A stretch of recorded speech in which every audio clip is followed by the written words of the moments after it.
Hei! Mä puhun teille tällä videolla autismista. Saattaa olla, että se on osalle teistä tuttu, mutta tämä on tarkoitettu myös teille, joilla ei ole vielä mitään käsitystä aiheesta ja tämä aihe on aika uusi. Ja haluan semmoisen tähän alkuun sanoa, että mikäli tätä katsoessasi ja kuunnellessasi tunnistat omassa läheisessä, esimerkiksi juuri lapsessasi näitä autismin piirteitä, niin mä toivon, ettet huolestu, vaikka kuuletkin, mitä kaikkea autismiin liittyy. Sillä sun ei tarvitse jäädä yksin. On tahoja, joihin voit ottaa yhteyttä ja mä annan sulle vinkkejä tässä, että miten voit päästä eteenpäin tämän asian kanssa. Mä olen Vienosen Elina ja mä työskentelen Autismiliitossa kehittämistoiminnan asiantuntijana. Ja mut löytää sieltä Autismiliitosta mun sähköpostiosoitteella, joka on mun nimi elina.vienonen@autismiliitto.fi. Ei kannata pelätä ottaa yhteyttä, mä vastaan ihan mielellään ihmisten yhteydenottoihin. Autismista käytetään tosi monenlaisia eri termejä. Oot varmaan kuullut tai oot saattanut kuulla autismikirjo, autismin kirjo, autismi tai esimerkiksi Asperger, joka on jo yksi niistä poistuvista aladiagnooseista, joita ei välttämättä enää juurikaan anneta. Mutta mä käytän tällä videolla nyt termiä autismi ja kuvaan sillä koko tätä autismikirjoa. Ja jos olet kuullut termin autismikirjon häiriö, niin se on se lääketieteellinen diagnoosinimike. Ja kun mä puhun tässä nyt lähinnä autismikirjon tai autistisista lapsista, niin käytän sitä autismia. Toivottavasti tämä ei hämmennä teitä, mutta ajatelkaa koko sitä kirjoa, kun tätä puhetta tässä kuuntelet. Ja se autismikirjo kuvaa sitä autismin moninaisuutta ja sitä yksilöllisyyttä ja sitä toimintakyvyn vaihtelua, joka tähän liittyy. Ja sitten vähän Autismiliitosta. Eli Autismiliitto on vuonna 1997 perustettu tämmöinen kansalais- ja asiantuntijajärjestö. Me ollaan valtakunnallinen toimija ja me tehdään autismikirjon ihmisten edunvalvontaa tai autismikirjon ihmisten ja heidän läheisten. Ollaan kaikkien heidän asialla. Autismiliitolla on jäsenyhdistyksiä. Osa niistä on valtakunnallisia ja osa taas sitten ihan alueellisia, niin kuin suurin osa niistä on. Jos haluat tietää meidän jäsenyhdistyksistä tai liittyy niihin jäseneksi, niin meepä meidän nettisivuille www.autismiliitto.fi. Sieltä löydät tietoa meidän jäsenyhdistyksistä ja löydät myös sen tiedon, että miten voit liittyä jäsenyhdistyksiin. Tämmöinen näkymä, tunne autismi, on se, jota me käytetään Autismiliitossa aika usein. Niin sieltä löytyy nettisivuilta. Sitten yhden meidän liiton palvelun haluan nostaa tässä ihan aluksi esiin. Se tulee varmaan useamman kertaa mun suusta tämänkin puheenvuoron aikana, mutta muistakaa Autismiliiton neuvontapalvelu. Eli meillä on maanantaista torstaisin puhelimessa järjestösuunnittelija, joka vastaa meidän neuvontapuhelimeen. Sä löydät tietoa, yhteystiedot meidän neuvontapalveluun niin sieltä meidän nettisivuilta, joka oli se www.autismiliitto.fi. Ja kun scrollaat vähän niitä sivuja alaspäin, niin sieltä löytyy laatikko, missä lukee neuvontapalvelu. Ja sinne neuvontapalveluun voi soittaa omaiset, läheiset, sinne voi soittaa ammattilaiset, sinne voi soittaa autistinen aikuinen, ihan kuka tahansa, joka haluaa keskustella jotain autismista. Eli ei tarvitse välttämättä olla valmista kysymystä mielessä, koska näillä ihmisillä on silloin aikaa jutella just sun kanssa ihan autismista. Suosittelen ottamaan sinne yhteyttä. Ja tähän perään on hyvä sanoa, ennen kuin sukelletaan vähän tarkemmin tuohon autismimaailmaan, että jos tämä asia sua askarruttaa, niin älä mieti yksin, puhu. Jos sä huomaat, että sun lapsella tai läheisellä on autismin piirteitä, niin puhu siitä ihmiselle. Saatat jopa yllättyä, kuinka monia ihmisiä sun ympärilläkin tämä asia koskettaa. Ja saatat myös huomata, että joku muukin on saattanut huomata, että jotain tähän liittyvää saattaisi olla. Osalle se on uutta, mutta osalle se on jo aika tuttuakin. Ja mitä se autismi sitten oikein on? On semmoista 4 pääpiirrettä sanotaan ydinpiirteiksi, joita autismissa on. Me mennään niihin tarkemmin myöhemmin, mutta mä heitän ne tähän alkuun nyt jo vähän johdattamaan tätä aihetta. Eli miten se autismi näkyy? Autismi näkyy vuorovaikutuksessa ja kommunikaatiossa. Autismi näkyy toiminnanohjauksessa, se näkyy aistitoiminnoissa ja sitten se näkyy kuormituksessa tai stressissä ja tämmöisissä asioissa. Ne on ne 4 ydinpiirrettä, joissa se lähes kaikilla autismikirjon ihmisillä näkyy. Ja sitten ihan tähän alkuun on ehkä parempi puhua myös siitä, että mitä se autismi ei ole. Autismi ei ole mikään semmoinen ominaisuus, joka näkyisi ihmisestä ulospäin. Autismi ei johdu toimimattomasta vanhemmuudesta, se ei johdu kasvatuksesta, se ei johdu mistään semmoisesta, että joku ihminen olisi tehnyt jotain huonoa tai väärin.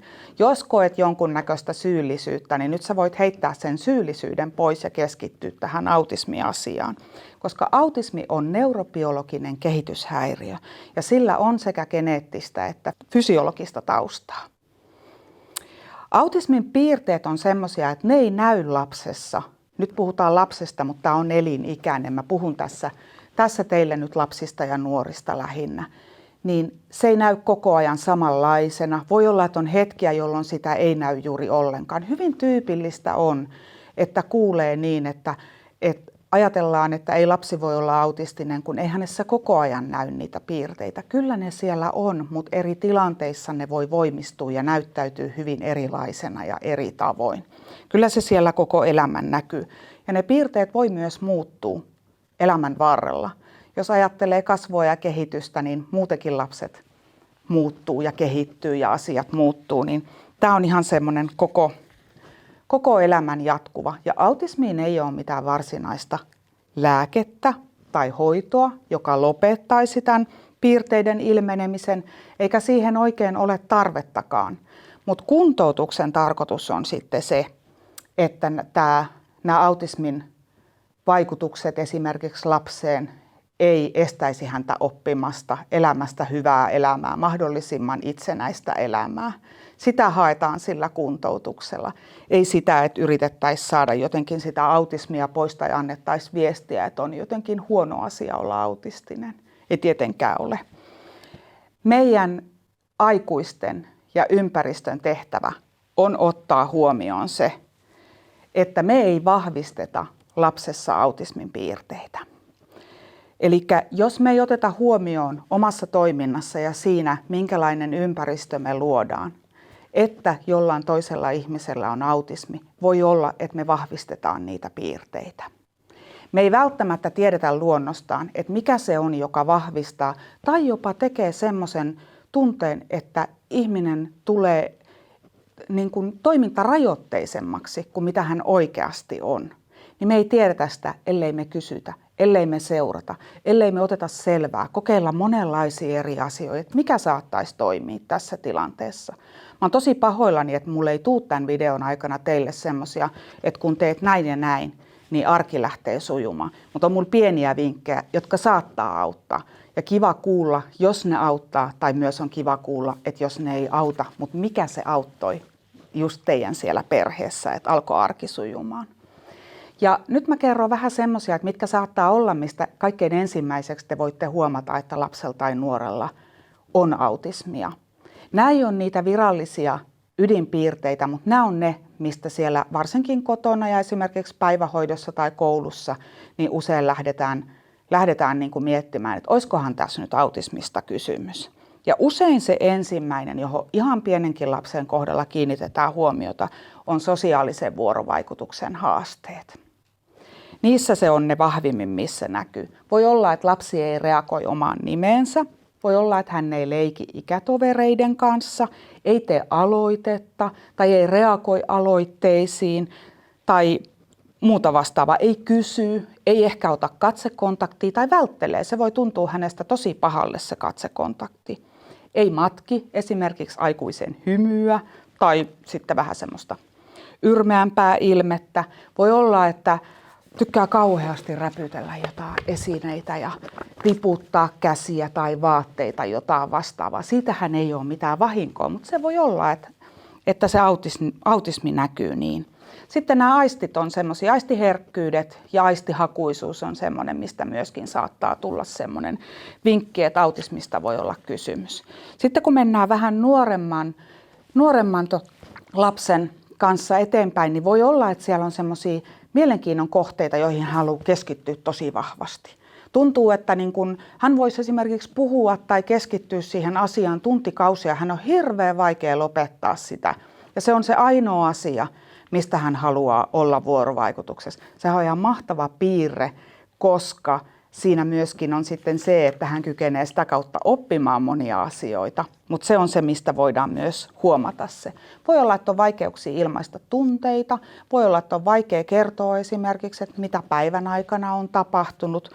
Ja sitten voi olla niiden ystävyyssuhteiden kanssa jotain probleemaa. Voi olla, että hän on yksinäinen, voi olla, että hän kokee yksinäisyyttä tai ei koe. Siinäkin on iso ero.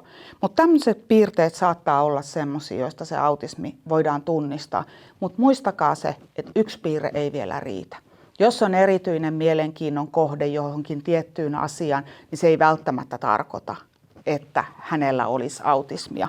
Mutta jos näitä löytyy useita, niin sitten sitä asiaa ehkä kannattaa lähteä vähän pohtimaan ja seurailemaan, että löytyisikö sieltä enempi jotain piirteitä vielä.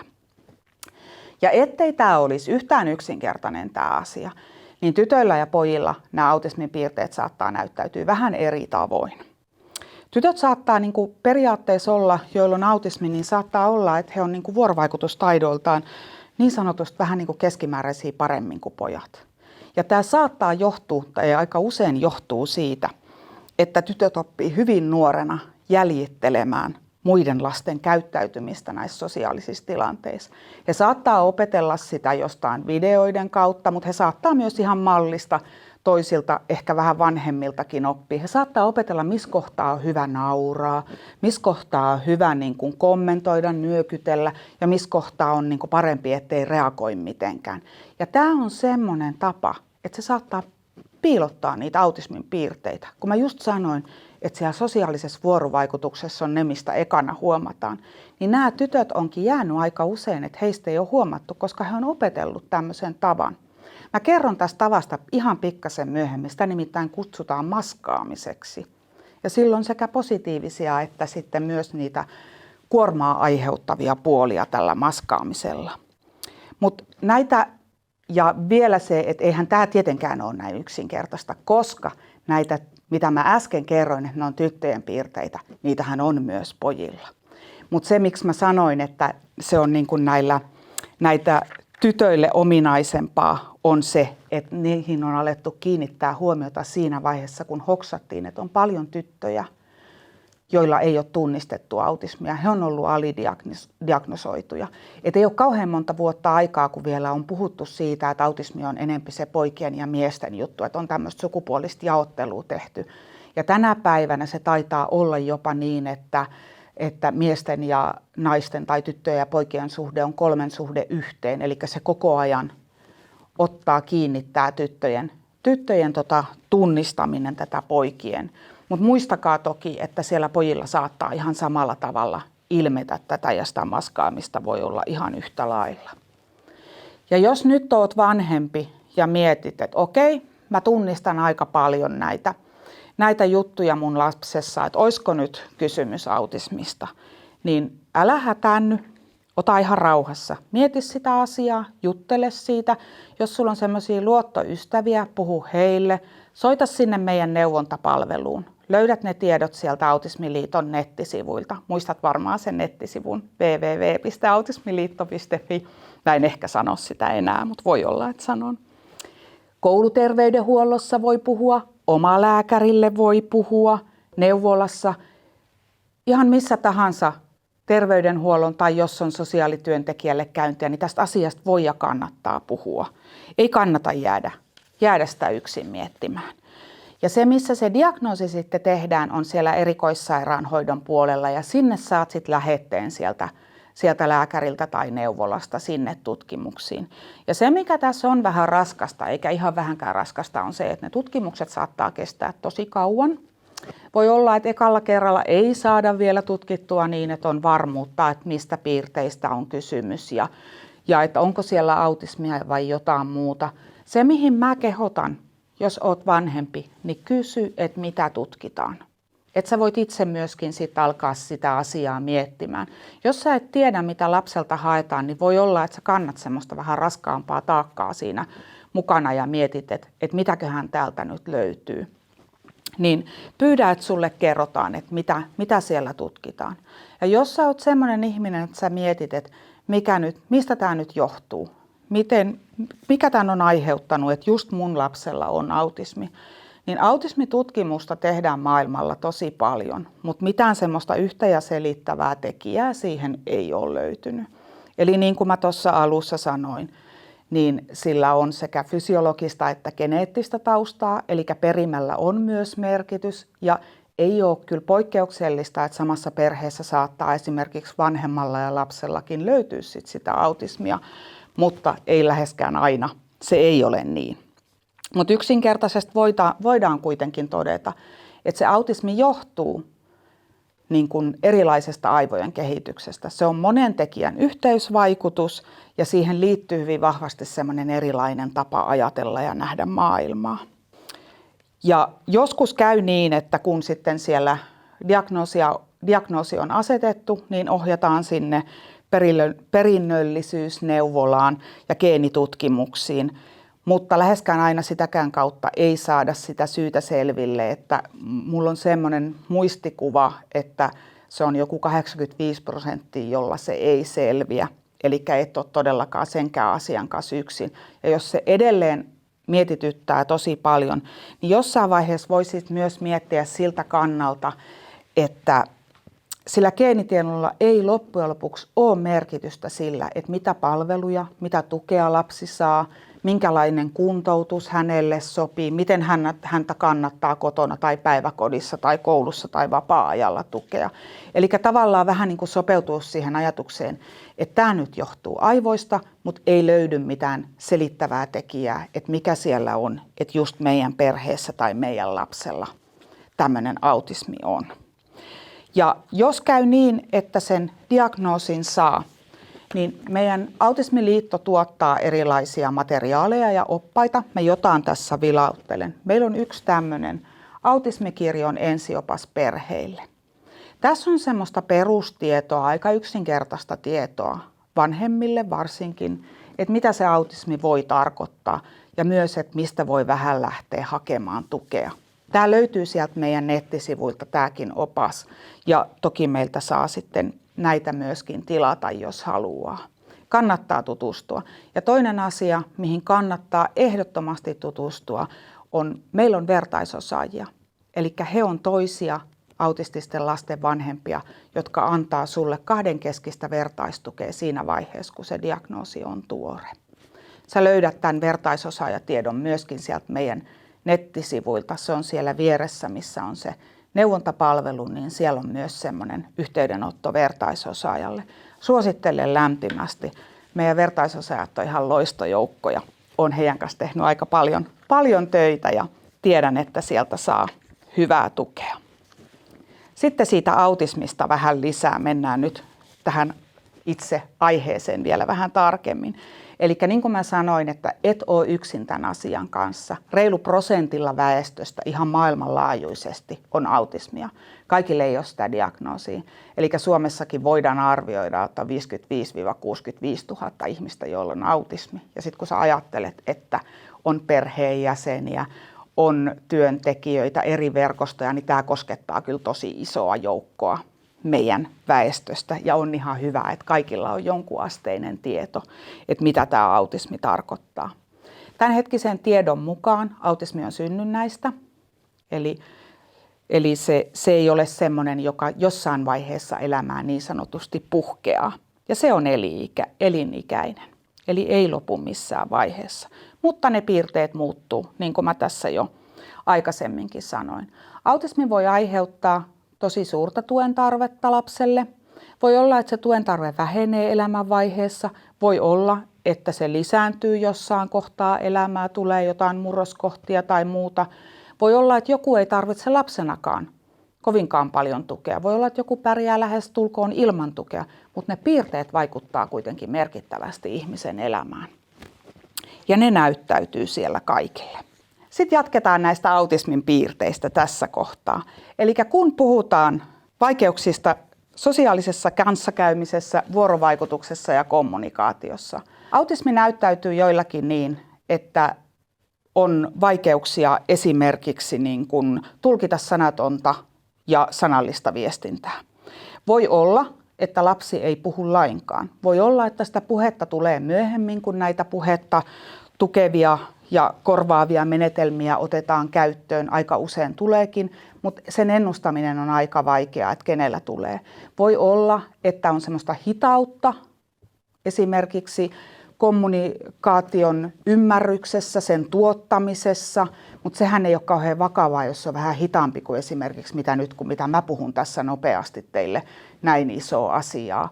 Voi olla, että on niin kuin erityyppisiä hankaluuksia, mutta jollain tasolla se aika monella näkyy siellä kommunikaation puolella. Ja hyvä olisi löytää, ja tosi tärkeää olisi löytää joku kommunikaatiomenetelmä, joka sopii just tälle lapselle. Sillä ei ole väliä, mikä se kommunikaatiomenetelmä on, kunhan se sopii hänelle. Kuvien käyttö on aika yleinen esimerkki, mitä aika monella käytetään. Ja sitä käytetään myös monelle ihan strukturoimaan asioita, ei niin, että välttämättä olisi kysymys siitä, ettei ymmärrä tai pysty tuottamaan puhetta, vaan se visuaalinen viesti voi tukea myöskin sitä, että ne asiat pysyy mielessä ja sitä toiminnan ohjausta. Sitten vuorovaikutus on sellainen asia, että jos ei ole nämä kommunikaatioasiat kunnossa, niin varmaan meillä on kaikilla se käsitys siitä, että silloinhan se vuorovaikutus myös on haasteellista. Mutta tähän vuorovaikutukseen liittyy muutakin kuin tämä kommunikaatio. Eli saattaa olla, että autismi vaikuttaa niin, että lapsen on vaikea solmia esimerkiksi ikätovereihin semmoista suhdetta. Voi olla, että hänen leikkinsä toisten kanssa on lähinnä semmoista rinnalla leikkimistä ja semmoista, että se saattaa vaikuttaa vähän erilaiselta kuin muiden lasten leikki. Saattaa olla, että hänen niin kuin vuorovaikutusyritykset on semmoisia, joihin me ei olla ehkä totuttu. Ja me oikein tiedetään, että miten niihin pitäisi vastata. Voi olla, että esimerkiksi nuori, joka tulee liian lähelle tai on liian kaukana, niin vaikuttaa jotenkin etäiseltä tai ei saa sanottua, mitä hän ajattelee. Niin voi olla, että siitä voi tulla myös semmoinen olo, että hän kieltäytyy jostain asioista tai on flegmaattinen. Mutta kysymys voi olla siitä, että hän ei tiedä, miten olla vuorovaikutuksessa. Ja jos ei me hänen kanssa käydä näitä asioita läpi, ei kerrota, ei haeta sitä määrää, minkä hän jaksaa olla vuorovaikutuksessa, ei kerrota, mikä helpottaisi siinä, että hän voisi olla tekemisissä. Esimerkiksi ihan se, että kuinka lähelle voi tulla, miten ottaa puheeksi jotain asioita, miten voisi tervehtiä ihmisiä, joita tuntee, kun tulee esimerkiksi päiväkotiin tai kouluun tai muuta. Ihan tämmöisiä perusjuttuja ja monta kertaa. Ja kertoo, miltä toisesta tuntuu nämä eri vuorovaikutustilanteet. Silloin se ehkä helpottaa, että hänkin pystyy alkaa itse myöskin niin kuin miettimään, että mikä hänestä tuntuu hyvältä. Ja kun tähän autismiin liittyy tämä herkkä kuormittuminen, niin täytyy ottaa huomioon se, että välttämättä kun lapsella tai nuorella on autismi, niin he ei jaksa olla yhtä paljon vuorovaikutuksessa kuin me niin sanotusti muut. Eli meidän täytyy antaa heille paussia vuorovaikutuksesta, myös siitä positiivisesta. Se on ihan yhtä kuormittavaa kuin se, jossa he esimerkiksi opettelee tilannetta tai joka tulee jostain muualta määrätyksi, että nyt tässä tilanteessa täytyy olla vuorovaikutuksessa toisten kanssa. Ja tämä maskaaminen, mistä aikaisemmin puhuin, niin se liittyy tähän vuorovaikutukseen aika vahvasti. Eli kun on tämmöistä niin sanotusti omien tunteiden peittelyä, juuri sitä, että nauraa siinä kohdassa, kun muutkin nauraa, vaikka välttämättä se ei tule ihan luonnostaan. Kun alkaa toimimaan niin kuin olettaa tai ajattelee, että ympäristö ja muut ihmiset toivoo, että mä toimisin, niin se voi oikeasti kuormittaa niin paljon, että vaikka esimerkiksi kouluarjessa ei näy, että nyt tämä nuori maskaa, hän vaikuttaa hyvin sopeutuvan, hänellä on kavereita ja hän pärjää siellä ja on iloinen ja muiden kanssa mukana, niin voi olla, että kun hän tulee kotiin, niin koko pankki räjähtää. Hän on niin poikki, hän ei jaksa, hän ei pysty kontrolloimaan itseään lainkaan. Ja sitten täytyy muistaa se, että vika ei ole silloin teissä vanhemmissa. Silloin hänellä on liian raskas päivä siellä koulussa tai päiväkodissa. Pitää antaa enempi taukoa hänelle. Pitää strukturoida päivää. Pitää ottaa huomioon. Kyllä hän pystyy oppimaan ihan yhtä lailla, jos hän saa niitä taukoja päinvastoin. Voi olla, että oppii jopa paremminkin, kun hän saa niitä taukoja. Ja tämä on vaan semmoinen asia, joka täytyy järjestää sinne arkeen. Että eihän me haluta, että kukaan on niin kuormittunut päivän jälkeen, että se estää sitten loppujen lopuksi ehkä jopa sinne kouluun menemisen. Ja kaikista näistä jutuista niin kannattaa lukea. Meillä on oppaita päivähoidon, kouluikäisen ja nuoruusiän autismista ja samoin tämmöinen yleisopas autismikirjosta. Tutustukaa, näistä puhutaan siellä paljon näistä aiheista. Ja vielä vähän jatkan näistä autismin piirteistä. Eli yksi niistä ydinpiirteistä oli nämä aistitoiminnat. Aisteissa on paljon herkkyyksiä autismikirjon ihmisillä. Siellä on yliherkkyyksiä, on aliherkkyyksiä, on aistihakuisuutta. Ja nämä on semmoisia, joissa huomioon arvosta on se, että esimerkiksi lapsi, joka pitää käsiä korvillaan ja tuottaa tosi kovaa ääntä, niin me ei voidakaan nyt tehdä semmoista loogista päättelyä, että eihän tämä lapsi, ei hänellä voi olla kuuloherkkyyttä, kun hän tuottaa noin kovaa ääntä. Hän nimenomaan saattaa sillä toiminnalla peittää jotain toista ääntä, joka aiheuttaa hänessä jonkunnäköistä, voi jopa aiheuttaa kipua. Eli niin kuin tavallaan semmoinen, että me ei voida käyttää omaa logiikkaa. Meidän kannattaa seurata, miten lapsi toimii. Jos hän reagoi, jos hän olisi täällä esimerkiksi valoherkkä lapsi näissä valoissa, voi olla, että hän viihtyisi tosi hyvin ja hakeutuisi näihin valoihin, joita täällä kun videota kuvataan, niin on päällä. Tai sitten tämä estäisi ihan täysin hänen toimintansa. Hän ei pystyisi olemaan tai kuormittuisi tässä.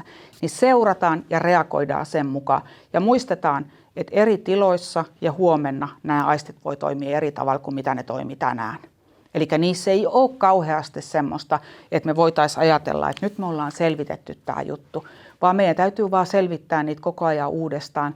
Ja mä koen itse, että kaikkein paras keino on se, että yrittää, jos mahdollista, niin lapsen itsensä kanssa käydä läpi näitä aistijuttuja, jolloin hän pystyy itse sanomaan, mikä tuntuu hyvältä, mikä tuntuu pahalta. Ja sitten jos semmoinen esimerkiksi joku tuntuu hyvältä, joka meidän mielestä on vähän silleen, että okei, onkohan tämä nyt ihan ok, niin mietitään sitten, että onko siitä mitään haittaa. Mä esimerkiksi itse ihmettelen suuresti, että siitä on tullut aika semmoinen jotenkin tärkeä sääntö, että esimerkiksi lapsi ei saa käyttää lippalakkia luokassa. Jos lapsella on valoherkkyyttä ja ainoa keino, miten hän pystyy siinä tilassa toimimaan niin, että ne valot ei häntä häiritse, on se hänen lippalakki, niin on aika hullu, jos ei me anneta tämmöisen lapsen käyttää lippalakkia tai aurinkolaseja tai kuulosuojaimia. On hyviä vastamelukuulokkeita, joiden kautta pystyy puhetta kuuntelemaan. Eli tavallaan ei tehdä ympäristöä sen takia, että me ei olla totuttu, niin semmoiseksi, että autistinen lapsi ei siellä pysty toimimaan niin kuin hänelle parhaaksi olisi. Luovutaan semmoisista, näin me ollaan totuttu, tai että ei voi yhden lapsen kohdalla tehdä poikkeusta. Itse asiassa lapsethan on aika joustavia. He kyllä aika hyvin ymmärtää, jos heille kerrotaan, että nyt tämä lapsi ei pysty olemaan tässä tilanteessa, ellei hän saa käyttää aurinkolaseja, ja se ei tarkoita, että kaikkien tarvitsisi käyttää, ja että siitä tulee semmoinen hauska leikki, vaan se on niin kuin hänen se apuväline. Ja sitten välillä pitää leikkiäkin, myös näiden autististen lasten, että ei mennä liian vakavaksi tämän asian kanssa. Toiminnan ohjauksen vaikeudet on tosi yleisiä, autismiin liittyvä asia. Ja mä en mene siihen, että mitä kaikkea nämä toiminnan ohjauksen vaikeudet voi olla, vaan mä menen nyt siihen, että mikä auttaa lasta, jolla on toiminnanohjauksen vaikeuksia. 5 ihan helppoa peruskohtaa. Kun lapsi tietää, mitä tehdään, kun lapsi tietää, milloin tehdään, kun hän tietää, kuinka kauan se toiminta kestää, kenen kanssa hän tekee ja mitä sen jälkeen tapahtuu. Nämä voidaan tehdä hänelle kuvilla, nämä voidaan tehdä kirjoittamalla, ihan mikä se lapsen kommunikaatiotapa on, niin sillä tavalla tehdään se lapsen kanssa ja tehdään se yhdessä. Annetaan hänen myöskin vaikuttaa. Ja sitten se, että ei aloiteta tämmöistä, tästä puhutaan, että tämä on strukturointi, niin kuin päiväjärjestykset ja lukujärjestykset on strukturointi, eli asioiden jäsentämistä. niin tehdään niitä lapsen kanssa yhdessä. Silloin hänkin pystyy alkaa tekemään semmoisia, jos hänellä on joku hauska juttu. Ensin syödään, sitten tehdään jotain ja sitten syödään jäätelöä. Toteutetaan niitä hänen kanssa. Sitten hän motivoituu siihen. Tämä on hauskaa. Mäkin voin alkaa suunnittelemaan mun elämää. Kaikki lapset yleensä osallistuu jollain tavalla siihen arjen ja elämänsä suunnitteluun, niin yhtä lailla annetaan näille autistisille lapsille se mahdollisuus osallistua siihen ja opetetaan heitä itseään käyttämään tämmöisiä toiminnanohjauksen apuvälineitä. Ja sitten puhutaan ihan pikkiriikkinen tästä stressistä ja kuormituksesta. Eli autismiin liittyy hyvin vahvasti se, että niin sanotusti semmoinen stressin ja sen kaaoksen väli on hirvittävän kapea ja lyhyt. Meillä monilla on se, että me stressaannutaan, me pitkitetään. Se väli saattaa olla aika iso ennen kuin se kaaosraja ylittyy. Autismiin liittyy se, että se on tosi lyhyt se väli ja välttämättä itse ei tunnista, kun sitä stressiä alkaa tulla. Ja kun sitä voi tulla siitä mukavasta asiasta. Yksinkertainen esimerkki. Pihalla keinuminen on tosi monille autistisille lapsille ihan huippukivaa. Ja nyt ei kaikille, mutta monille. Siihen liittyy monta asiaa, miksi se on kivaa. Sitten kun se loppuu ja sen jälkeen pitäisi mennä syömään, niin voikin olla, että ne ruokailun haasteet ei nyt tällä kertaa johdukaan niin paljon niistä aisteista tai muista autismiin liittyvistä asioista, vaan ne johtuu siitä, että myös se mukava asia on kiihdyttänyt häntä semmoiseen stressitilaan, että se ruokailu on sitten yhtä kaaosta. Ja siinä hetkessä hän ei pysty sitten enää kontrolloimaan itseään. Tähän liittyy se tauot. Tauotetaan paljon asioita, annetaan väliä asioiden tekemisiin, strukturoidaan etukäteen, mietitään miten voitaisiin toimia, seurataan mitä lapsi tarvitsee, että sujuisi asiat paljon paremmin ja vahvistetaan niitä hyviä hetkiä. Jokaisessa lapsessa on ihan älyttömän paljon hyviä juttuja. Autismiin liittyy tosi paljon hyviä juttuja. Saattaa olla, että autistisella lapsella on tosi hyvä visuaalinen hahmotuskyky. Voi olla, että hän osaa kiinnittää huomiota semmoisiin yksityiskohtiin, niin mielenkiintoisiin asioihin, että me muut ei edes huomata. Hänellä saattaa olla tosi hyvä oikeudentaju, hän voi olla hyvin rationaalinen tietyissä asioissa. Vahvistetaan kaikkea sitä, mikä siellä on sitä hyvää, ja silloin näitä haasteitakin saadaan vähän pienemmäksi siellä heidän elämässä, koska tähän autismiin liittyy niin paljon semmoisia piirteitä, jotka aiheuttaa haasteita.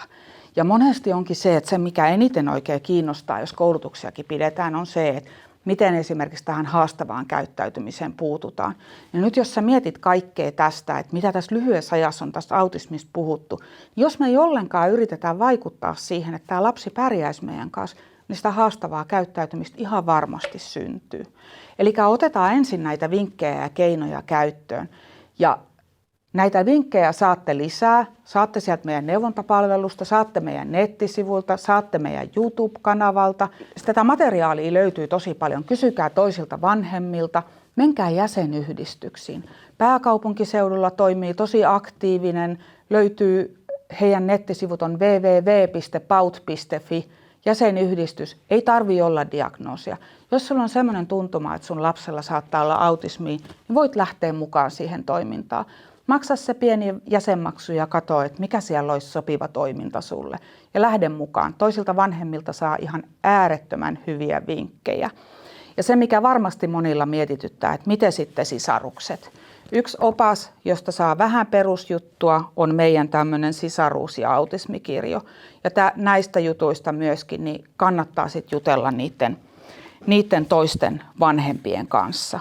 Tässä on nyt paljon semmoista, että hypättiin aika nopeasti, että mitä tämä autismi voi olla. Se voi olla tosi paljon kaikkea muutakin, mutta se ei ole semmoinen asia, jonka tarvitsisi tavallaan määrittää teidän perhettä, että olisitte jotenkin nyt autismiperhe tai muuta vastaavaa. Teillä saattaa olla yhdellä lapsella autismi ja toisella saattaa olla jotain muuta joka vaikuttaa teidän elämään. Mutta kyllä sen asian kanssa ihan hyvin pystyy elämään ja oppii pärjäämään ja varmaan löytyy erilaisia keinoja, joilla pystytään sitten auttamaan lasta, että hän pystyisi elämään mahdollisimman hyvää elämää.